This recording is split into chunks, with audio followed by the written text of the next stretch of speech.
Hello guys, welcome to a new video. Joe with me today.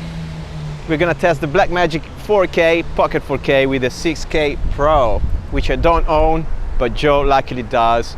We are back in London, ready to start the vlog right now. Yeah, ready to go. Let's do this. Let's compare them side by side. Side by side, we're comparing the cameras because I've owned the 4K and I want to see if it's actually worth upgrading to the 6K Pro. So let's find out together. Okay, what we like to do is to actually test the cameras, not just talk about cameras as YouTubers do nowadays. We get out on field and we test them and we compare them properly.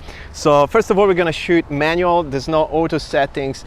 With the Blackmagic, these are cinema cameras, the cinema line. Also, we're gonna film with the same lenses on either cameras for a fair comparison.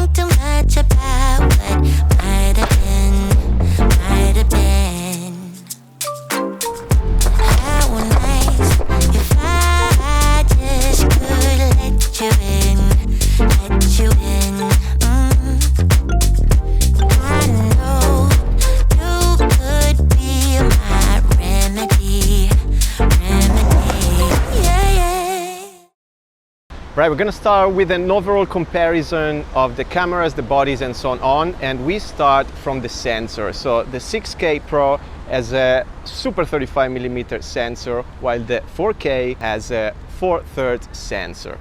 Now, on the 4K I have a speed booster at 0.64, it's an XL 0.64 speed booster, which reduces the native crop factor from 1.9 to 1.2, 1.3. So in the end, the 4K has a wider field of view compared to the 6K. What's a speed booster? First of all, it's an adapter that you put between the lens and the camera body. It gives you different features that you can gain actually extra stops of light, of brightness through the lens, but also can increase the field of view of your camera, of your lens. Talking about mount, the 6K Pro comes with an EF mount, so you can fit Canon lens directly to the camera, but with the Blackmagic 4K that comes with a 4/3 mount, but with a speed booster that works as an adapter, you can turn your 4/3 mount to a EF mount too, so I can just change and switch to Canon lenses whenever I want. Now guys, we're gonna compare the field of view of the two cameras, but also the depth of field, because the speed booster is gonna change something in the 4K. So we're gonna compare them actually next to each other, I guess. Same lens, same ND filter, same lens scale.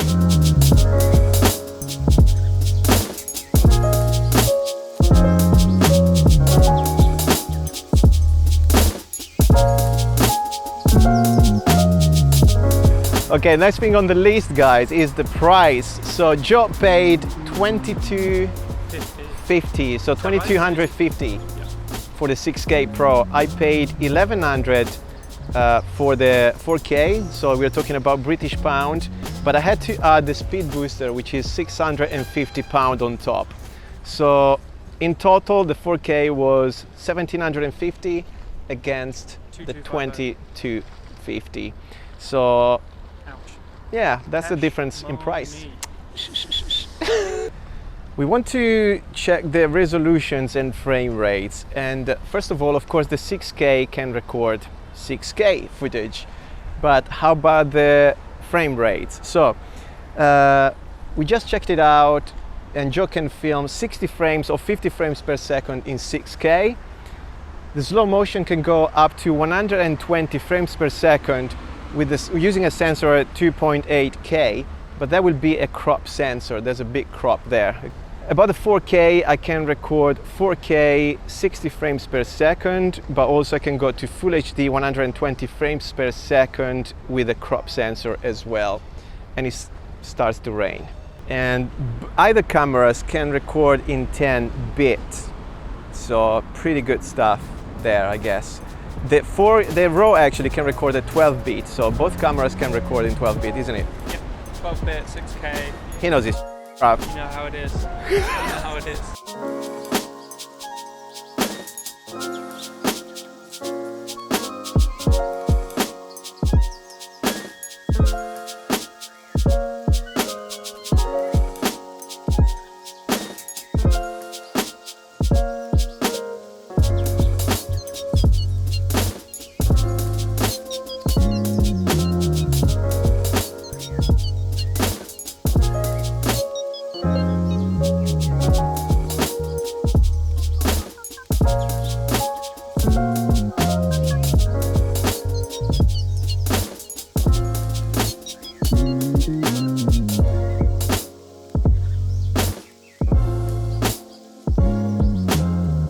We're going to talk about dynamic range, and both the cameras offer 13 stops of dynamic range. Yep. So that's the same for the cameras. In terms of picture profile, same as well. We've got 3 pictures profiles, very easy. Video, extended video and film. Yep. Using the cameras, actually, the 6K Pro cools down better. My 4K heats up very quickly. Yeah. So that's something I noticed. But most importantly, they both have a fan. So in terms of cooling system, you have a cooling system internally. Yeah, battery life. So battery life, I was surprised because first of all, Joe in the 6K Pro is using Sony batteries, NPF 550 batteries. Okay, with the 4K, I'm actually using Canon batteries LP6. So yeah, battery life. I think actually the Sony one lasts longer because we turned the camera on at the same time and I changed my battery already. Maybe, yeah, we haven't used the 6K Pro as much as the 4K, but that's what I found out so far. We want to talk about video output, and on the 6K Pro, we actually have the same output as the 4K. So there's a full-size HDMI, and that's simply it. Plus there's a USB to update your firmware. And in terms of audio input and output, there's a 3.5mm mini jack on either cameras, a 3.5mm mini jack as an input for your microphone, but the 6K Pro has 2 mini XLR inputs. So for dual interviews, you can get professional audio through that camera. On the 4K, we only have 1 mini XLR cable. You can still run 2 microphones, one on the mini jack and one on the XLR anyway, so you can still record dual interviews, but definitely that's a plus for the 6K Pro. Dimensions and size, because size matters. So the 6K is definitely chunkier. It's bulkier, and in terms of weight, that's 1 kilo 238 grams, while the 4K is half of that, so 680 grams on the 4K. So a lot of weight if you're considering a portable camera, a travel camera. Dimension-wise, the width of the 6K is around 18 centimeters. The 4K is 17, so not much difference there, but it's definitely thicker. The 6K is definitely thicker and taller as well. 6K Pro has a tilting monitor. So basically you can just, tilt it up or down. Yeah, it goes to 90 degrees towards the top and 45 down. So you can actually take lower shots and high shot better than on the 4K, because the 4K actually has a fixed monitor, you can't move it. There's no viewfinder on either camera, so you can buy that separately, I guess. And that's the difference in terms of monitor. I noticed also the 6K Pro has a greenish tint on it. That's what happens on the 6K Pro. You can actually calibrate your monitor. And Joe, can you show me that again? So if you have a particular tint on the monitor, you can just change it with the firmware. That's pretty cool. So this is the original, how it... ND filters is a big one. 6K Pro has internal ND filters. You go ND 2 stops, 4, 6 stops. and 6. So that's internal just by pushing a button. So And it's an electronic. So electronic ND filter. While on the Blackmagic you don't. So you need to have a screw-on lens filter, and that's what I'm using right now. Something some people might be interested in, which is photography features. We know Blackmagic, they are cinema cameras, video cameras, but for someone like me, for a self-shooter who needs sometimes a hybrid camera, that's a good feature to have. So the 4K can take shots at 8 megapixels, the 6K Pro 21.2 megapixels.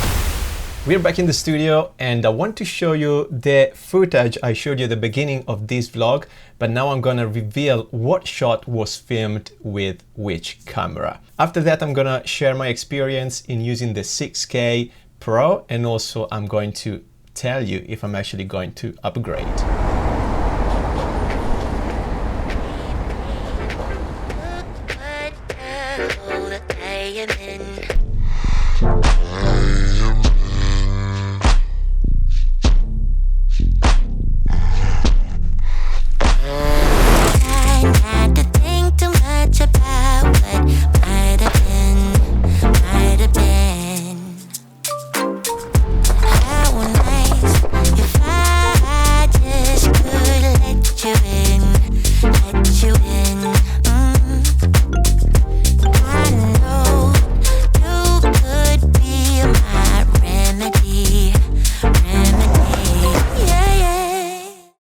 So did you guess right at the beginning of the video? Could you actually tell the difference between the two cameras? Because honestly, after grading, I couldn't. Quick recap about the 6K Pro. Of course, out of the box is a more powerful camera compared to the 4K. Many reasons. The native sensor is bigger, so more light is coming in. You have more depth of field compared to the 4/3. The number of megapixels for photography are almost 3 times the ones of the 4K. We have dual mini XLR in the 6K Pro. We also have a tilting screen, which helps in certain situations. I talked to my friend Joe and he found the 6K very useful if you need to crop a lot of your videos for social media, Instagram stories, all the kind of cropping. But I'm going to talk about the 4K later on. Now I'm just going to cover the 6K. So that's a very good use of the 6K material. I noticed while I was editing this video, even if we use the same picture profile, the film picture profile on both cameras, the one on the 6K Pro looks much flatter. Also the dynamic range, I think it's a bit better on the 6K Pro compared to the 4K. On the 4K, I noticed the highlights were burned in the sky, but with the 6K Pro, actually I could recover most of the information. But bear in mind, the 6K clips are huge. Either in terms of resolution, they're really big inside your full HD frame, but also in terms of weight. So the file size is much bigger compared to the 4K. All things you need to keep into consideration for your storage space too, and the cost of the storage space. The big one were the internal ND filters for the 6K Pro. Of course, mentioning the price, the 6K is £500 more than the 4K, including the speed booster on the 4K. But with the £500, you get all the extras we talked about before. Something worth mentioning as well, while I was editing, I was able to play the 6K, even the B-RAW in Premiere Pro. It didn't crash at all, but it kind of freaked out. So if I didn't render out the sequence, the timeline was just playing kind of random clips. It wasn't really playing what was on the timeline in that specific order. But once you render out the sequence, it plays fine. Even on my old Mac from 2016, I have a MacBook Pro from 2016 and it still runs smoothly. That was surprising and I'm actually happy in terms of workflow. Depth of field, I mentioned the 6K Pro has a bigger sensor, so you have a shallower depth of field. But on the 4K with the speed booster on, I can gain an extra stop of light and I can reach the same depth of field more or less of the 6K Pro. I think these are the highlights of the 6K Pro. So am I upgrading to this camera? No. Simple answer, I'm not. And I'm gonna give you the reasons why. The 4K still has great quality and still the footage is big enough for me to work with it even for professional use. If I want to crop the 4K for social media, that's big enough because it's gonna cover my 1080p of the height of my full HD sequence, so no problem, I can crop it, but also I can do the same just with the full HD material. Most of the times I don't shoot 4K and still I can upscale the full HD material and make it work. No one will see the difference. I have more choices in terms of lenses because the camera comes with a 4/3 mount, but if I put the speed booster on, I can turn that into an EF mount, so I can switch to Canon lenses. So variety is wider. The tilting screen, it's not something really I care about. Most of the times I use my 4K with the rig. I rig it up and I've got an external monitor fully articulated, so no problem there. The 4K is smaller, but in particular is lighter. And that's key for me because I travel a lot and commute a lot for work, and having a lighter camera is gonna save my back. The run begins. Let's run down. Let's go. Oh my. Running, running, running. Running again.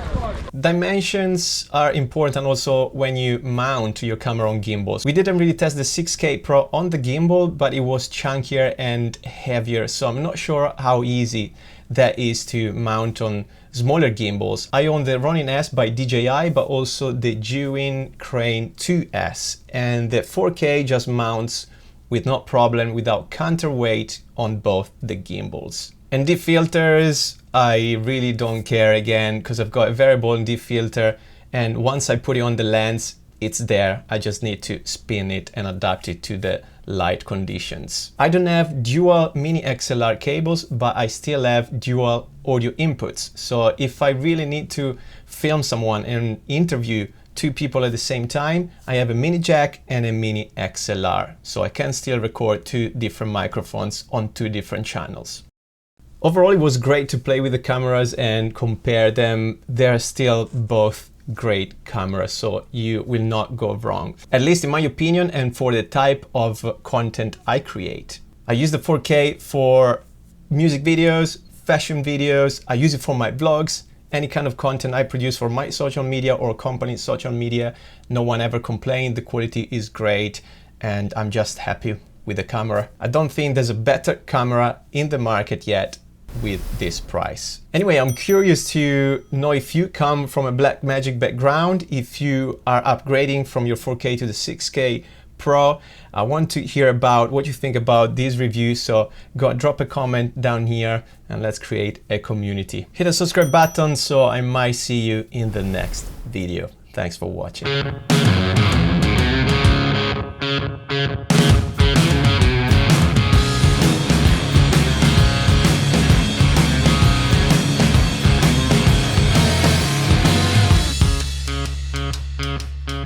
Seems all good times come and go your way. Child memories fall up the road.